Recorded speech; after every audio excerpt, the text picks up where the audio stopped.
Imagine this: a solitary room, dimly lit by a single lamp casting long shadows on the walls. A figure sits quietly in an armchair, eyes closed, breathing deliberately, fully immersed in a world far removed from the noise just beyond the door. Suddenly, the doorbell rings. A sharp, intrusive clang that fractures the silence like a bullet. The figure's serenity is shattered. Reluctantly, the visitor is allowed in, but the warmth of welcome feels forced, the conversation stilted. The visitor leaves, sensing something intangible yet unmistakable. This is a sanctuary, not a social lounge.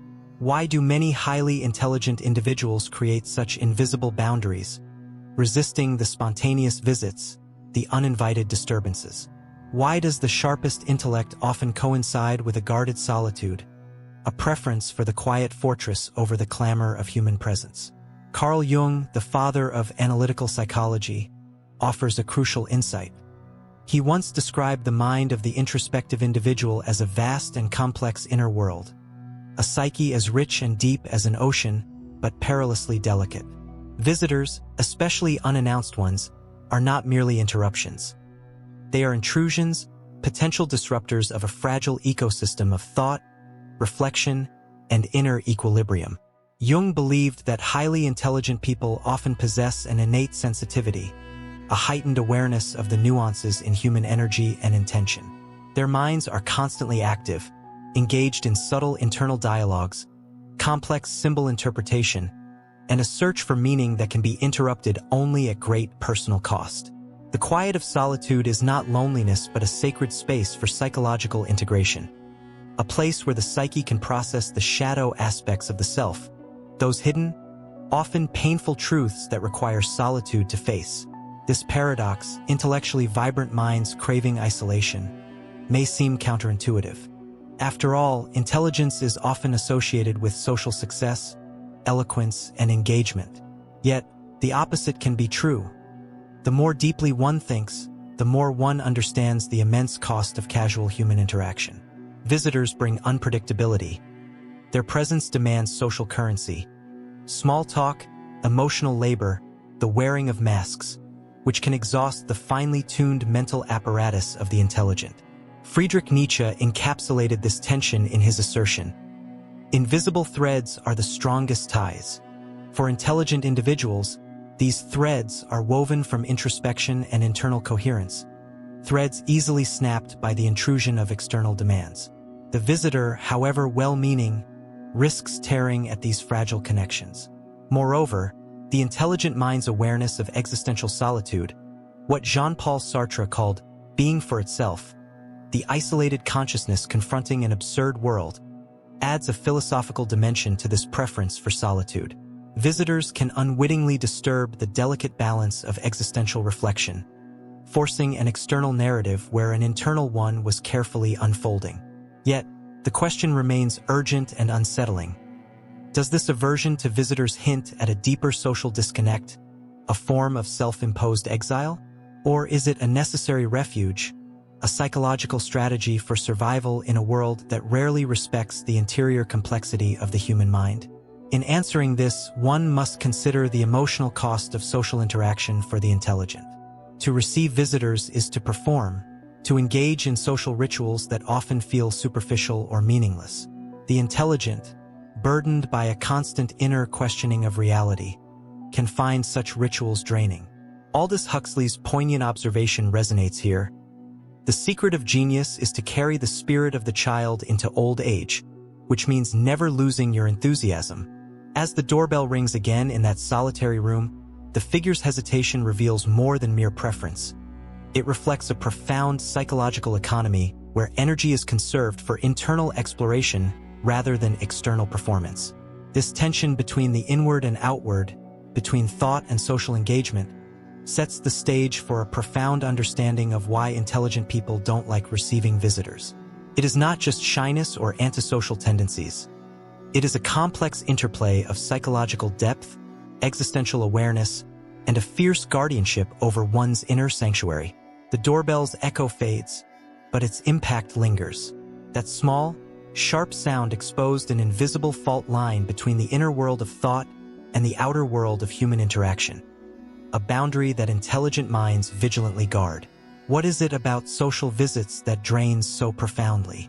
Why does the simple act of receiving someone demand such a disproportionate expenditure of mental and emotional energy? At the heart of this reluctance lies an unspoken truth. Human connection is costly, not in dollars or minutes, but in the fragile currency of attention, emotional availability, and psychic energy. For many, these costs are manageable. For the intellectually sensitive, they are considerable and often prohibitive. Carl Jung's psychological theory of the psyche divides the conscious mind from the unconscious, a vast realm rich with symbols, memories, and emotions waiting to be integrated. Intelligent people, particularly those who reflect deeply, are often engaged in a continuous negotiation between these layers. Social interactions demand a conscious presence and emotional responsiveness that can pull attention away from this vital internal work. Imagine this internal world as a carefully tended garden, where every thought is a seed and every emotion a delicate bloom. Visitors are like unexpected storms, capable of trampling new growth or scattering fragile petals. The intelligent individual must constantly weigh the value of social engagement against the risk of disrupting this inner ecosystem. Arthur Schopenhauer, a philosopher deeply attuned to the burdens of human existence, remarked, "A man can do what he wants, but not want what he wants."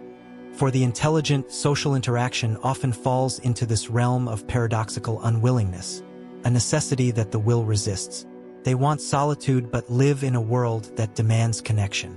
This emotional economy also involves managing expectations, both their own and those of others. The highly intelligent often experience a disconnect between how they perceive the world and how others do. Visitors may come with assumptions, small talk, or emotional demands that feel superficial or irrelevant. To engage fully in these exchanges requires not only attention but a willing suspension of deeper inquiry, a temporary turning off of the critical, probing mind. There's also the factor of authenticity.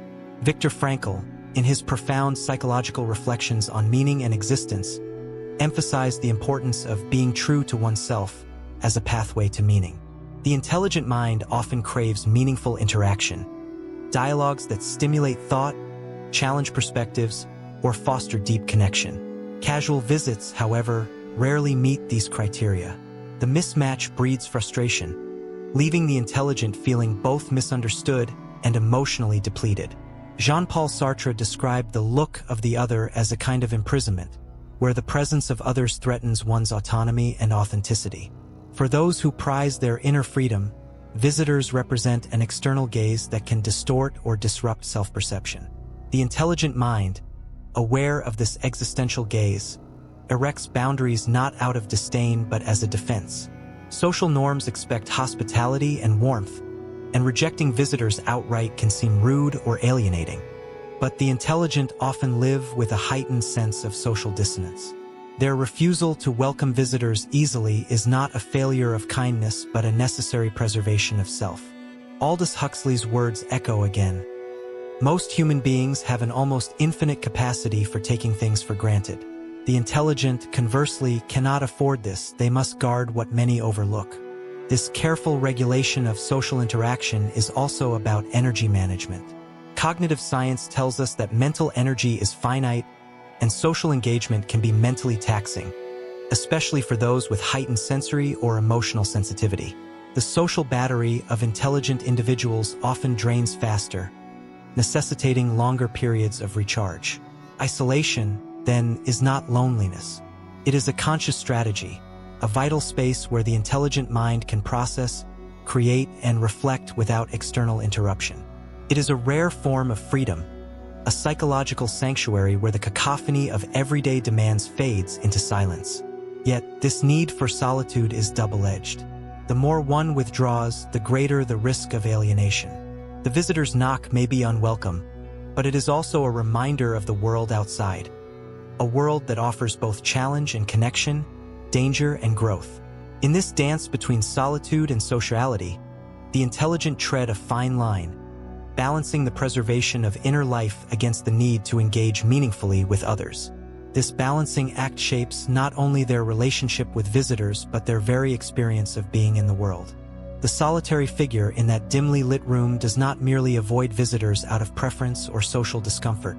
The solitude itself is a crucible where the most profound processes of the mind unfold. For intelligent individuals, solitude is not a void but a vibrant space filled with dialogue, an ongoing conversation with the self that shapes identity, creativity, and understanding. Carl Jung emphasized the importance of individuation, the lifelong psychological process by which a person integrates conscious awareness with unconscious depths, becoming a whole and authentic self. This integration demands time and quiet, far from the distractions of everyday social interaction. Visitors, no matter how friendly or well-intentioned, risk fracturing the delicate flow of this inner work. Within solitude, the intelligent mind navigates complex inner landscapes, wrestling with existential questions, uncovering hidden fears, and synthesizing diverse strands of thought. This internal dialogue is rarely linear or easy.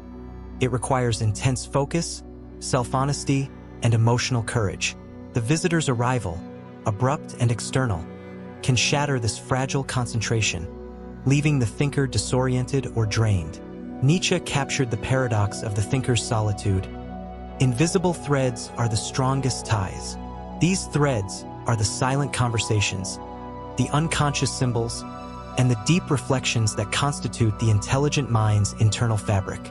To protect these ties, solitude becomes not only a refuge but a necessity. There is a profound psychological tension here. On one hand, humans are inherently social creatures, wired for connection and communication. On the other, the intelligent mind often experiences social interaction as a disruption, an intrusion upon the sacred space where meaning is forged. This tension fuels a subtle paradox. The more one understands the world's complexity, the more one seeks refuge from it. This paradox is reflected in the words of Aldous Huxley, who described the mind as a veritable chaos of complex and competing forces. The intelligent person must negotiate this chaos internally before engaging externally. Visitors, by their very presence, demand a kind of mental order and social performance that interrupts this internal chaos, forcing coherence where the mind is still searching. Moreover, this internal dialogue is not always pleasant. Carl Jung introduced the concept of the shadow, the parts of the psyche we repress or deny because they are painful, uncomfortable, or socially unacceptable.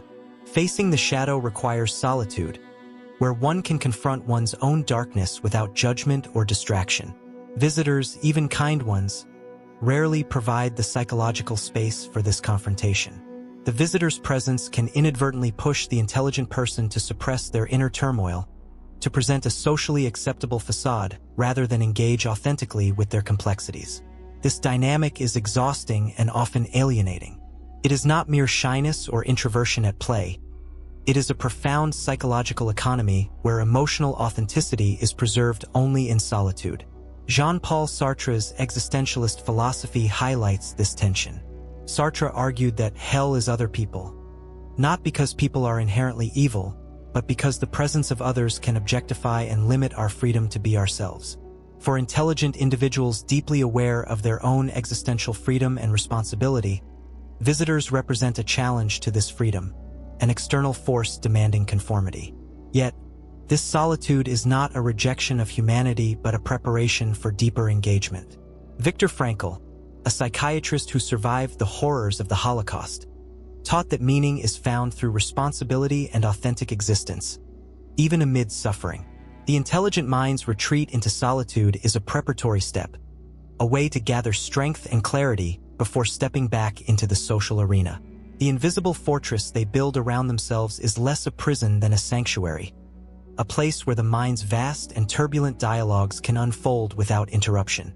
It is in this silence that insight is born, creativity flourishes, and the self is forged anew. In the quiet of that room, the figure reopens their eyes, not in loneliness, but in profound connection with the inner world. The visitor is not rejected out of disdain but respected as an intruder who demands too high a price from a mind still at work. Here lies the paradox of intelligence and solitude, the need for others and the need to be alone, balanced delicately on the edge of consciousness. The quiet sanctuary of solitude offers the intelligent mind a chance to be authentic, unmasked, and unburdened by the performative demands of social interaction. Yet, stepping beyond that sanctuary often requires donning a mask, a carefully crafted persona that meets social expectations, navigates small talk, and conceals the depths of inner complexity. For many intelligent individuals, this act of masking is not just tiring. It is existentially costly. Carl Jung understood the psychological cost of wearing masks. He called the social persona the complex of conformity, the identity we adopt to function within society, but which can become a prison if it stifles the true self. Intelligent minds, deeply aware of the layers beneath the mask, find this dissonance profoundly exhausting. The visitor, then, is not merely a guest but a catalyst demanding immediate and sustained social performance. This requires energy, focus, and emotional labor, all resources that are limited and precious. Each encounter becomes a test of endurance, an arena where the intelligent person must suppress their authentic thoughts and feelings to maintain harmony and politeness. This necessity breeds a subtle exhaustion, one that goes beyond physical tiredness. It is a fatigue of the spirit, a depletion of the very essence that fuels intellectual and creative pursuits. Arthur Schopenhauer captured this phenomenon in his pessimistic reflections on human nature, noting that the task is not so much to see what no one has yet seen, but to think what nobody has yet thought about that which everybody sees. Such thinking demands concentration, energy, and above all, authenticity. When visitors arrive unexpectedly, this exhaustion multiplies. There is no time to prepare, no mental space to compartmentalize. The intelligent individual must immediately switch gears, leaving behind the intricate inner world to enter the realm of social expectation.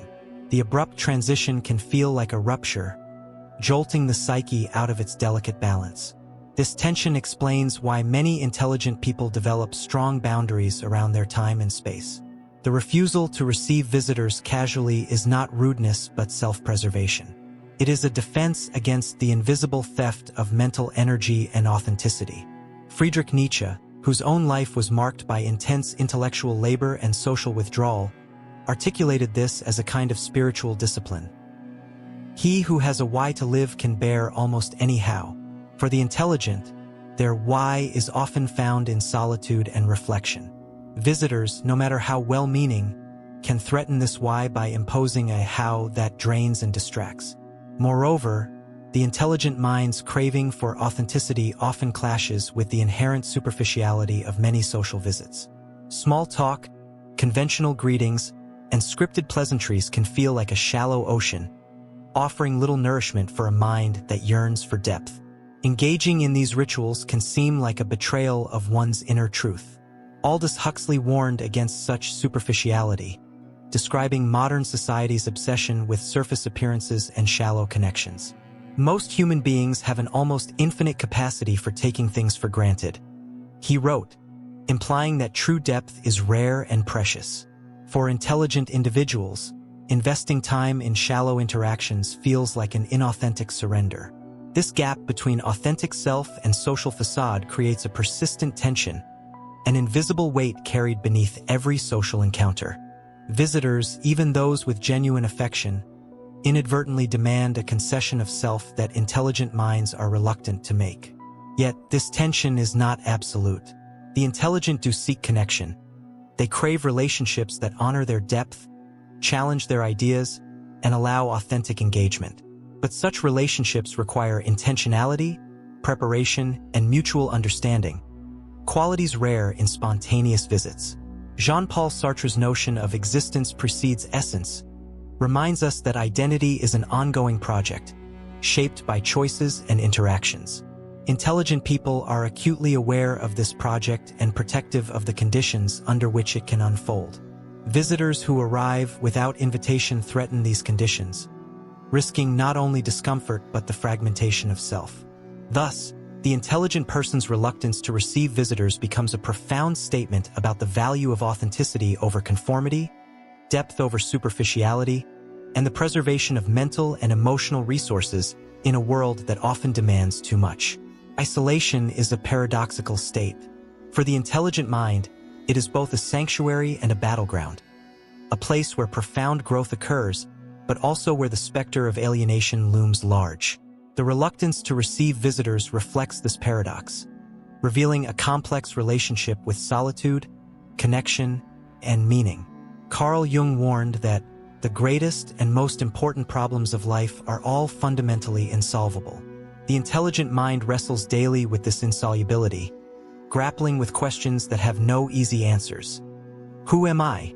What is my purpose? How can I reconcile my inner contradictions? These questions demand sustained reflection, often in solitude, because their answers, or the process of seeking them, cannot be rushed or diluted by external distractions. In this light, visitors symbolize interruptions not only in time but in the very process of meaning-making. Each social call can fracture the thread of deep inquiry, forcing the intelligent individual to shift from inner contemplation to external performance. This shift can feel like a rupture in the continuous narrative of self-understanding, threatening the fragile coherence painstakingly built over hours or days of solitude. Yet, this very solitude can also deepen alienation. Human beings are, after all, social animals. Jean-Paul Sartre's existentialism exposes the tension between our yearning for freedom and the inescapable presence of the other. Visitors represent this other in its most immediate form, the external reality that can shatter the self-solitude and impose its gaze and judgment. This alienation is not merely social but existential. The more one understands one's own inner complexity, the greater the awareness of being fundamentally alone in one's experience. Viktor Frankl, who endured the horrors of concentration camps and emerged with a theory of meaning, reflected on this loneliness as the existential vacuum, a void that even human connection cannot fully fill. For the intelligent individual, this existential vacuum is felt acutely. Visitors may offer companionship, but they rarely bridge this profound gap. Instead, they highlight it, reminding the thinker that true understanding, authentic presence, and shared meaning are elusive and must be sought, often in solitude. This dynamic fuels the paradox. Intelligent people desire connection but fear it. They need others but also fiercely protect their solitude. Their refusal to welcome visitors casually is thus not a rejection of humanity but a measured response to the demands of their inner journey. The emotional cost of social engagement, as discussed earlier, intertwines with this existential tension. Each visit requires the intelligent mind to cloak itself in a social mask, to engage in ritualized performances that feel distant from the self. The more profound the thinker's inner life, the more draining this performance becomes, increasing the pull toward retreat. Friedrich Nietzsche's declaration that one must still have chaos in oneself to be able to give birth to a dancing star captures the essential nature of this tension. The chaos within, the questions, contradictions, and emotional turbulence, needs solitude to transform into creativity and insight. Visitors risk scattering this chaos before it can crystallize into meaning. But isolation itself is not a cure-all. Excessive withdrawal can lead to stagnation, loneliness, and despair. The intelligent person's challenge is to navigate this delicate balance, to protect solitude enough to foster growth, yet remain open enough to connection to avoid self-imposed exile. Aldous Huxley observed that experience is not what happens to a man. It is what a man does with what happens to him. The intelligent mind strives to turn solitude into meaningful experience, using isolation as a tool rather than a trap. Visitors, then, become a test of this balance, how to integrate the external world without sacrificing internal depth.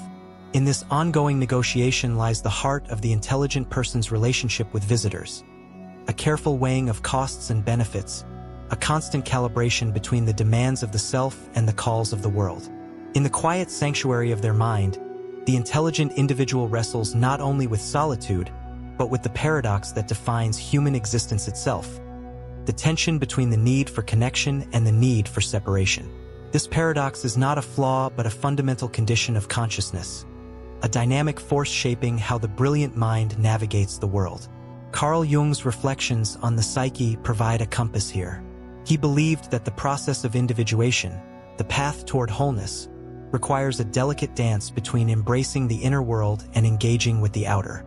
To truly know oneself demands solitude, but to fully live demands connection. Neither can be sacrificed without loss. The refusal to receive visitors casually is thus an expression of respect for this delicate balance. It is a refusal to dilute the inner journey with noise, to protect the conditions necessary for deep reflection and authentic growth. Yet, it is not a permanent withdrawal from the world but a temporary retreat, a careful guarding of the psyche's borders. This balancing act is beautifully echoed in the words of Viktor Frankl. Between stimulus and response, there is a space. In that space is our power to choose our response. In our response lies our growth and our freedom. The intelligent mind, aware of this space, chooses solitude not out of fear but out of necessity, using the time to cultivate insight and resilience. Yet, the space between stimulus and response is also the space where visitors enter. Their presence challenges the boundaries but also offers opportunities for growth, if approached with intention and mutual respect. Genuine connection requires vulnerability, courage, and a willingness to engage beyond superficiality. Jean-Paul Sartre's existentialist notion that freedom is the source from which all responsibility springs reminds us that the intelligent individual's choice to limit social interactions carries responsibility, not just to self but to others. It calls for honesty in setting boundaries and generosity in offering authentic presence when connection occurs. The intelligent person's reluctance to receive visitors is not rejection but an invitation to approach with awareness, to recognize the sacredness of solitude, and to honor the complexity of the mind that demands it. Visitors who understand this are not intruders but collaborators in the ongoing process of psychological balance. Ultimately, the tension between solitude and sociality is a testament to the depth of the intelligent soul.